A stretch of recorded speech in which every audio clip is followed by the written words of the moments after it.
Did you know your body could be breaking down your muscle while you sleep?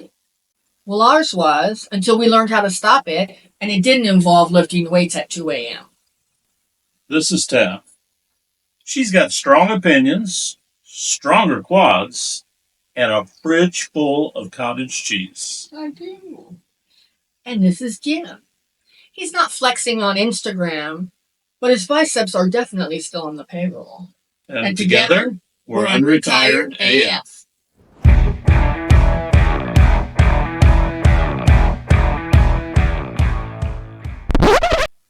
Well, hello and welcome to today's episode of the Unretired AF podcast, where today we're going to be talking about losing muscle while you sleep, how to stop it. How to stop it. But before we do that, we would like to say a shout out to our subscribers. Thank you so much. Thank you. We really appreciate you. And if you are a new viewer, welcome to our show. And if you're a returning viewer, thank you so much for coming back. And we hope that you'll hit that subscribe button so you'll get our program every day, Monday through Friday in your feed. All right. So we'll start off with what's really happening. Well, after 60, our bodies don't effectively use protein like it did before. And the process is called anabolic resistance. Yep. Your muscles are getting ghosted by your metabolism. Well, that's no good. No. It seems like everyone's doing that. And if you don't eat enough protein, especially before bed, your body will start to eat itself. Yeah. Which, there you go. You become your own midnight snack. Oh, That's never good. That's not good at all. All right. Why protein timing matters. Well, the timing of when you eat protein is just as important as the quantity of protein that you eat. Sure. Because we all know, well, most of us know anyway, that it's protein that you need to maintain muscle mass. Right. You know, if you eat too much late, you feel what? You feel stuffed. Yeah. You feel bloated. At Yeah. least I do. Right. I think most of us do. Yeah. You eat too little and you wake up with muscle loss. Right. Right. Well, and it's important to know, like, what to eat. Yeah.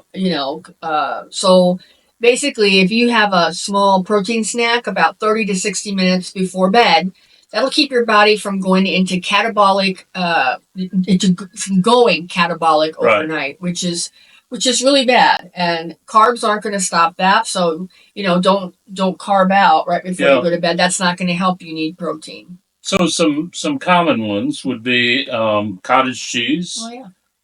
Greek yogurt, a protein shake, boiled egg. Yeah. Nothing really fancy. Right. But you got to feed you, the machine. Right. All right. And the next section is don't skip morning protein. I think a lot of us are very guilty of skipping breakfast. Yeah. And, depending on who you listen to, some people say it's healthy to fast until and eat one meal a day. And so there's a lot of different schools of thought. But the school of thought that we're talking about today isn't really about dieting or anything other than, preserving your muscle mass. Yeah. So when you wake up, your muscles are starving. I mean, you've been basically haven't eaten since your snack before bed. Yeah. So they have been fasting all night. Right. And they're hungry. Right. They need protein. Right. Well, and a quick protein boost, like within 30 minutes of waking up, helps jumpstart your muscle repair and recovery. It doesn't have to be a lot. Doesn't even have to be a whole breakfast, It could be something small. So here's for my cheesehead friends. Oh, that's me. You can have a cheese stick. Yes, I love cheese. You can have a boiled egg. Like that. Or a protein coffee. I don't know what that is. Yeah, I've heard of it, but I haven't had it. I think people are putting some kind of protein powder in their coffee. Probably. Because they're putting all kind of shit in their coffee now. Right. So it's just along with all the other ingredients into their weird coffee. But probably not our generation of people are doing that. Well, I think the best thing to have your protein is to have a Bloody Mary with a beef stick in it. There you go. That's good some mornings. It is. Yeah. Cheese. And an You egg. can have cheese. Oh, and cheese. Oh, with cheese. You can have a boiled egg with it. Egg. So basically, you're saying have breakfast. Have breakfast. With, which is not necessary. You just need to have a quick amount of protein, and it really makes a difference. It really makes a difference. Well, so does a small Bloody Mary. Doesn't have to be a big Bloody Mary. All right.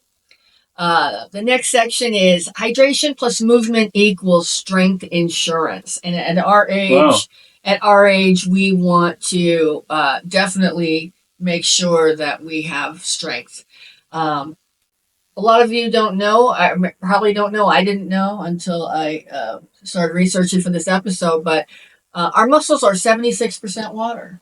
Wow. Did you know that? I didn't. I didn't either. I did not. And if they get dehydrated, they shrivel. And that would be bad. Shriveling muscles are not good. So you need to drink water. Right. You need to move your body. Yeah. And you got to feed your muscles. You got to feed the machine. Yeah. Yeah. Well, and you don't have to be a gym rat. No. You just have to make some kind of a small effort to move. It doesn't have to be, drink your water. And if you are so inclined, you can try out our what we've recommended in the past to people, the stir drinks. Yeah. Stirdrinks.com. And if you use coupon code Unretired AF 15, you will get 15% off. Yeah, 15% off. Yeah. With your it's order. Good stuff. Yeah. It's good stuff. Yeah, and we use it. I mean, it has electrolytes. Yeah. But even the ones that don't have electrolytes, it just flavors the water, so it makes it easier to get your it's very good. Get your water. Very, very good. Yeah. So, with all of us at this age, having our strength gives us and equals our freedom. Yeah. None of us want to depend on someone else to take care of us. We all want to have our independence. The only way you can do that is if you take care of yourself. Right.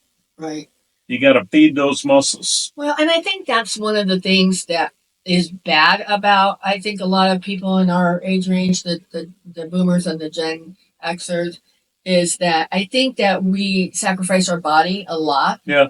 And didn't really take care, and it's catching up to us. Right. But it's not too late to turn it around. No. It's not too late to turn it around. It's not. So, all right. So the takeaway for today's episode is that muscle loss after 60 is not inevitable. It is optional. Yeah. And we don't want that option.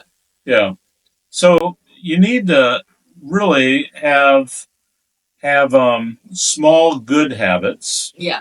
You need to have good timing on when you feed your body, right? When you feed your machine. Yeah. You need to have a fridge full of protein, so you have variation. Yeah. Even though I know you cheeseheads, you will just you could have any kind of cheese and be happy. Yeah. Because trust me, your independence is depending on it. Yeah. Only you can do this, and only you can take care of it. Yeah. So I'm sure you have comments on this. If you are a true cheesehead, tell us what kind of cheese you like in the morning, the afternoon, and the evening. Well, specifically before bed and in the morning to deal with muscle loss. Hopefully it's not a stinky cheese. Hopefully it's No. Don't have stinky cheese before bed. Right. That's not good for you. It'll keep you awake. Very good. You remembered our episode. That's good. Did. So was that a test? Please, that was a test. Okay. Please drop us a note in our comments. We'll certainly answer it, and we welcome seeing comments. It's great to read. Thank you. Yes. And if you're enjoying our show and you would like to see more of it in your feed, please consider hitting that subscribe button. Yeah. And join the revolution. Is what we are. There you go. That's right. Well, we're not slowing down. And neither should you. And together, we're Unretired AF.